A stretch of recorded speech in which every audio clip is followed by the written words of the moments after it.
All right, so welcome. We are excited to have this session tonight about some of the top 5 questions that all families are asking right now. So, welcome. Thank you for joining us. I'm joined here with Nicole, my wonderful coworker, and Hello. we're going to be bouncing back and forth, going through some of the questions that we've been hearing from all of the families. We do have the chat open, so if you have any questions, drop them in the chat and we'll answer as many as we can by the end. And if we don't get to them, we'll be answering them through our Facebook page once we share this video through Facebook afterwards. So and also then too, I am recording the session, so just an FYI for anyone joining us, so we can share it. So without further ado, let's jump in. How about it, Nicole? Oh, you're muted. I There we have to go. unmute That's myself. all right. Thank The you, good old Amy. technical glitches that we are Um, all very used to by now. yes. So, top 5 questions. Of course, there are tons of questions. So we picked, like you said, some that we've been hearing quite often, and one that I'm hearing from parents of school-age children is, what are some of the things that I can expect in the first 9 weeks of school with everything being remote? What will my child's days sort of look like? Yes. And so, to answer this, I'm going to focus specifically on Pittsburgh Public Schools, but this is a lot of schools are following their lead or doing something similar. And it also can help give parents an idea of what to ask about or what to possibly expect to in their school, child's school day if they are not a Pittsburgh Public School parent. So, to answer that, what we're being told initially when students return, the first day of school for Pittsburgh Public Schools is August 31st. And when students return, they'll spend some of that beginning time, possibly a week or so, getting students comfortable with the virtual learning platforms that they're using, how assignments will be handled, and things like that. So they won't just be jumping right in and expecting students to catch up and keep up with the virtual platform. They will be following a bell schedule though.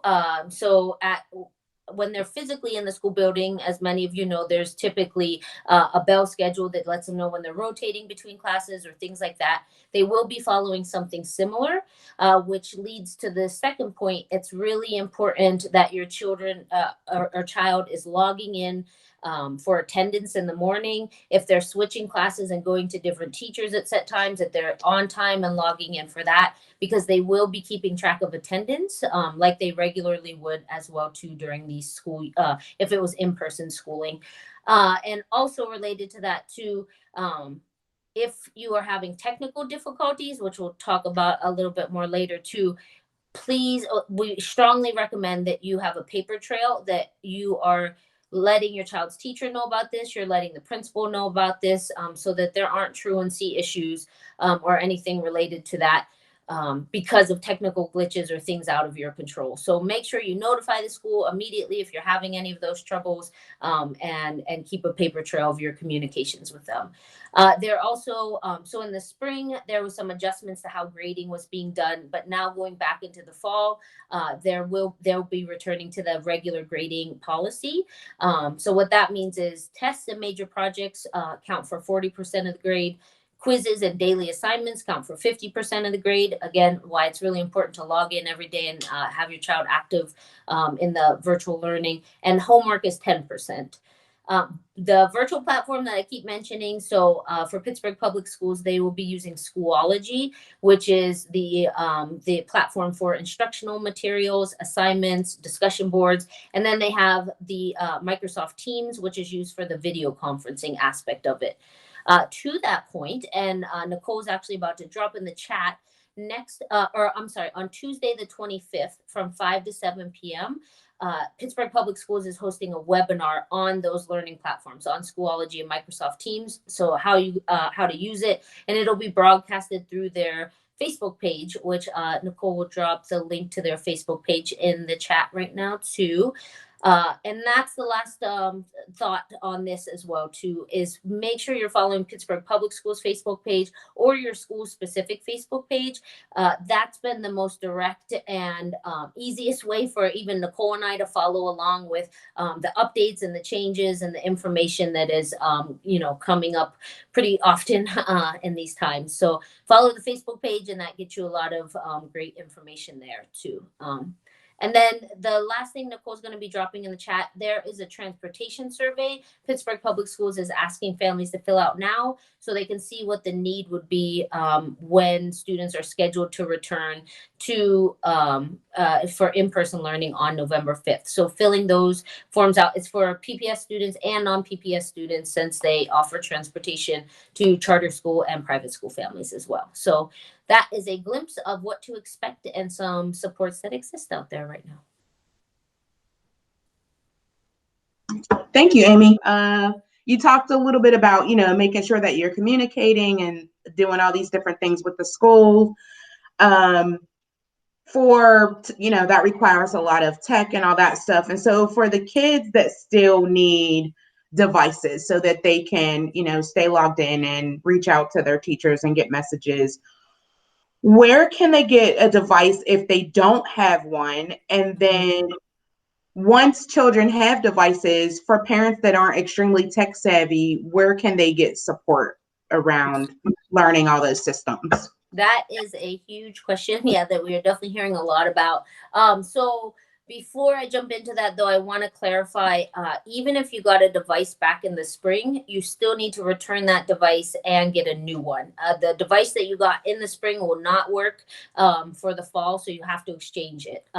So Nichole's going to be dropping those transportation surveys in the chat, but also after that, then she will be dropping in the distribution plan, the link to the district's distribution plan for devices, which I'll touch upon a couple of those details now. So in order to pick up the device, you have to be the primary guardian of the student. So you can't send the aunt or the older sibling or the cousin. You have to be the primary guardian in the paperwork that you have filled out for them. And you have to have the student ID number. We were informed at the end of last week that, at the beginning of this week, that the district will be mailing out letters that have the student ID number. So if you're not sure of that, you can keep an eye out for that letter, or call your child's teacher or principal for that information. The distributions will only be happening at Carrick, Classical, Oliver, Westinghouse, and SciTech. And there are specific details for the SciTech and Kappa students. But as of right now, you'll see on that document, there's only a couple days left for the grade specific ones. But if you missed your child's grade, if they're not in 4th, 6th, or 5th, those are the grades left. If you missed the device pickup day, they are having makeup days on the Wednesday the 26th, Thursday the 27th, Friday the 28th, and those are from 9 to 7 p.m. They extended the hours. Or you can go on Saturday the 29th from 10 to 4. And again, that's only to those set 5 locations. So if you're having trouble getting to one of those locations, what the district has recommended is that you contact your child's principal, the school's principal, and they'll work with you to get a device for your child to start the school year with. And then in regards to your question related to tech support, because I know even Nichole and I, as we were just saying too, there's things we're learning all the time, trying to navigate all of this virtual learning and virtual meetings that we're having. So we all need some support. So 2 really great resources. One is the Pitt Tech Support through the University of Pittsburgh. And Nichole will be dropping their phone number and their hours in the chat right now. They are a great resource for families that are really familiar with the platform that PPS will be using, and many others as well. So they are able to help you navigate that.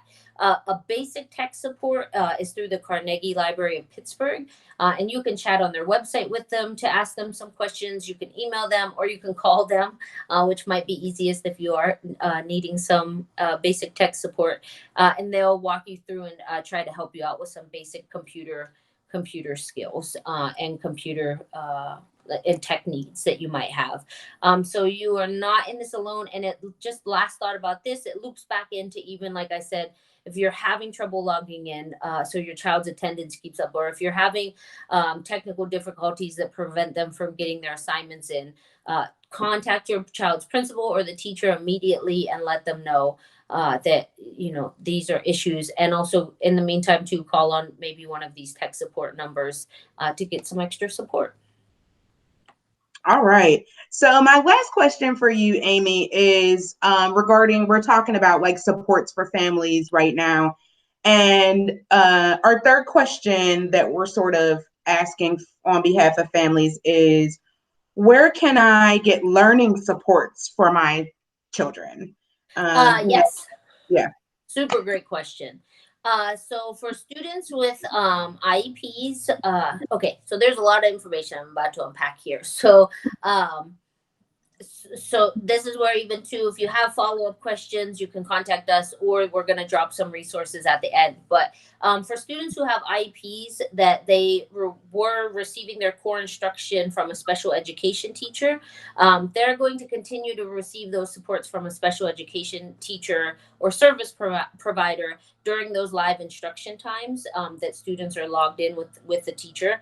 And then they're going to get additional support from paraprofessionals during the non-live instructions, and that's going to be based off the student's IEP needs. Oops, here we'll miss the welcome. Then also for students with disabilities that were in the general education courses, they will receive appropriate accommodations or modifications for that content, so that they can receive specially designed instructions as needed. And to that point, then also pacing and content delivery will be modified in chunks of time or appropriate to specific individualized needs while they're logged into the classroom. So according to the district, this will give them small amounts of time to do some physical activity or for some sensory breaks, things like that. So these are the accommodations that the district has stated they'll be making. And then related services, like such as speech and language therapy, vision services, psychological counseling services, those will all be offered via teletherapy. And so again, that'll be something that the district would contact you for if that was in your child's IEP, to help get those calls or those services continued and set up. And then IEP meetings or those things will be happening virtually. And then reevaluations or evaluations will still continue on the timeline that was set. And then for students who were in the gifted and talented program, those they will still have access to that, and the district would be in touch around how those virtual learning environments will happen. And for English language learners, they'll receive the same supports and scheduling considerations as they would have if they were in the physical school space. And last point related to that, for English language learners with 3 years or less in U.S. schools, they will have ESL instructions provided by the ESL teacher. But then all other English learners will receive their ESL instruction in a co-teaching setting on these virtual platforms. So again, this is a lot. And what I strongly encourage you to do is contacting your main point of contact for your student's IEP or the principal or the special education teacher, anyone that you have a strong relationship with. And if you're in need of or already had these services set up, you can contact them and they'll be able to give you more information. Make sure you have all you need. But there's 3 groups and phone numbers and websites that Nichole's about to drop in the chat. The first is Education Law Center, and they are an advocacy. They offer legal advice and referrals and advocacy support. So if you have questions or feel like your child's IEP or gifted IEP or their ESL supports are not being met, we strongly encourage you to contact them. The Peel Center works specifically with families who have students with IEPs, and the local task force as well are really great resources to help you navigate this, especially if you're, uncertain about how to navigate it virtually. So those are great resources for you. So, okay. So Nichole, families also want to know about the P-EBT card and food supports during this time, and how that will go. So what can you tell us? So I did a little bit of sort of digging around that, the EBT and the food supports. What I was able to find out is that, or per Just Harvest, who's coordinating and administrating all of that, Congress Congress has not issued a second uh, benefit for the EBT. So, what they've advised for us to tell parents is that in case there is a second issue of benefits, which there likely will be, um, please hold on to the card that you were given for the first issue of benefits. If you have already lost your card or you need another one, then you can go to the Just Harvest site. Amy's going to drop that link in there where you can find links to request a replacement card. You'll see some FAQs and announcements and some other supports around the EBT, P-EBT cards. Also, please be sure that your school has your current address because they're providing the schools are providing information to Just Harvest. Um, I'm getting loaded background. Chuck, can I get you to mute, please? You're awesome. Thank you. I think that, yep. All right. So, yeah, that's where you can find all the information, the FAQ. Oh, you haven't received a food stamp card, Chuck. I can give you that information. But again, if you go to this Just Harvest link, you can request a card and you can do all of that stuff. It's really easy. I can show you how to do that if you'd like.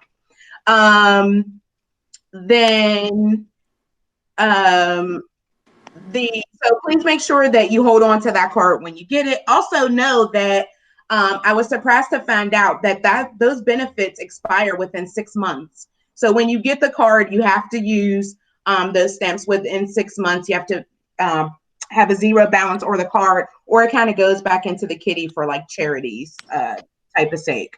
So the other thing to know about SNAP is that Just Harvest and other organizations are always fighting on parents' behalf, and we can help also. So if you'd like to advocate for better SNAP benefits and a second issuance of that food support for regular families like us, then you can also find in that Just Harvest link a survey or a link where you can write a small letter to your senator to help strengthen those benefits.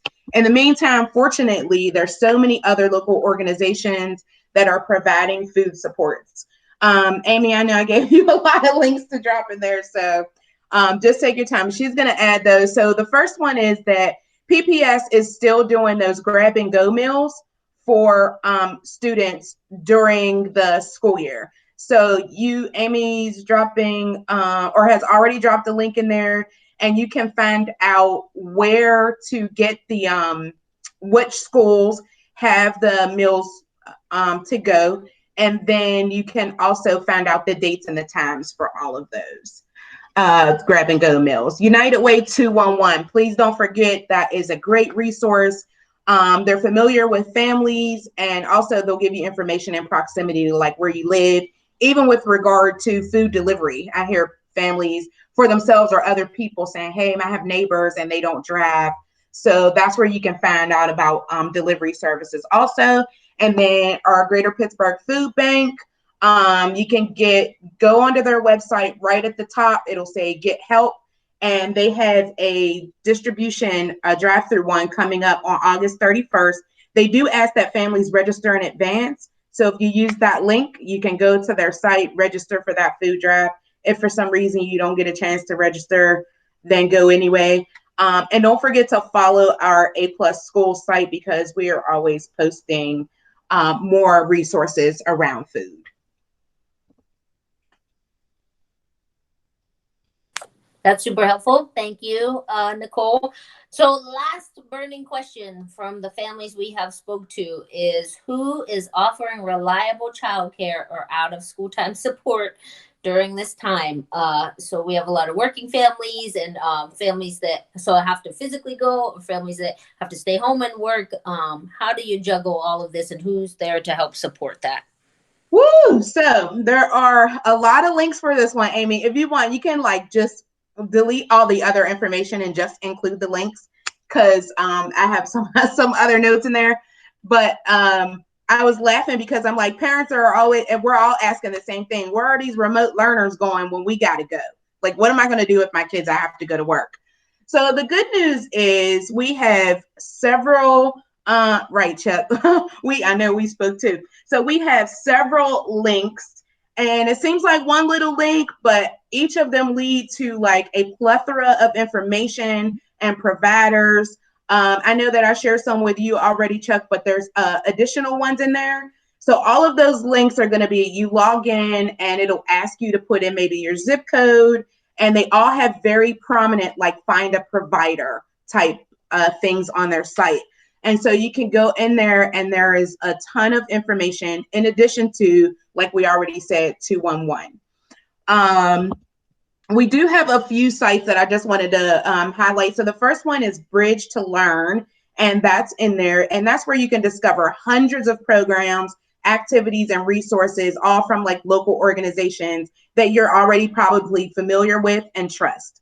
And then we have Trying Together, which is kind of the same thing. When you go to Trying Together site, though, it will look a little bit like it's for little small kids, but we've confirmed that it isn't. It's for other school age kids too. So you can go there and find providers that are providing childcare for school age children. And then Flexible Care, that one is a little bit different. It offers like virtual type supports for parents that are like in the home but are busy like me. We talked about your kids coming in and interrupting you and all that stuff. So these virtual learning assistants will kind of like keep the kids busy and learning in the home so that you're not having to do that. And then lastly, Kidsburg. Kidsburg has a lot of provider information, including info about the Boys and Girls Club, for example, where they do have a small fee associated with theirs. I think the max is $125 per week, but they also offer scholarships and they have some of those available. So also Kidsburg, I like their site too, because like some of the other ones, they have some really interesting activities for the kids so that you're making sure that you have fun and you reward your kids and yourselves for managing all this crazy stuff that we have to get an education. So check out Kidsburg. And then lastly, the even better news is that there are a lot of other providers that are awaiting approval. And so as they become approved, A+ will be sharing that information out so that there's other providers. And then if you're a parent that has CCIS or you're eligible for those child care subsidies, please know that they just passed or approved whatever they needed to so that those CCIS benefits work for school age children and not just childcare or daycare like they used to. So everybody is working really hard to try to, help us out as parents. And there's a lot of resources. I know we're talking really fast because we wanted to keep it to 30 minutes. So I think we're going to add our contact information in case you have any, follow-up questions that you don't want to ask on Facebook and you want to reach out to us directly about.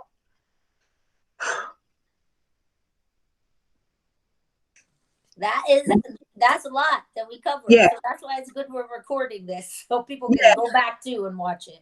And I'm sorry, I wanted to add one more thing. And that was the other thing that I'm hearing from parents is that they're like, oh, I've heard that there's this one provider or this one provider that I am not yet familiar with or that Amy hasn't heard of yet. Mm-hmm. So if you find out about any learning hubs or any providers for school age children, please let us know as well.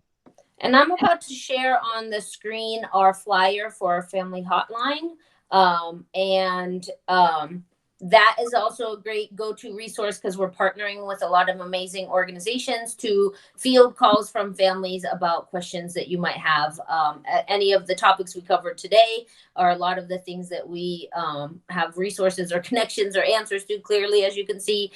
Or if there's other information, we're leaning on each other and kind of doing our best to help keep up with all this, to help it help support you all as you're getting heading back to school with your kids. So you can, and then if you know of anyone that speaks any languages other than English or Spanish, they can leave a message in their preferred language, and we're partnering with Arise and Global Wordsmith to also call back families in their preferred languages too.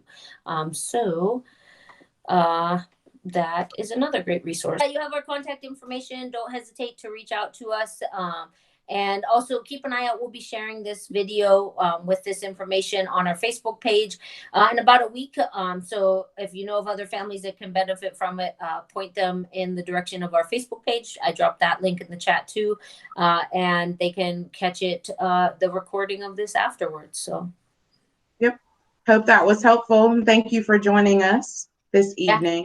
Thank you, everyone. Thanks, Tammy. Thanks, Tammy. Thanks, Bye. Chuck. Thanks, Chuck. Thank you. Bye.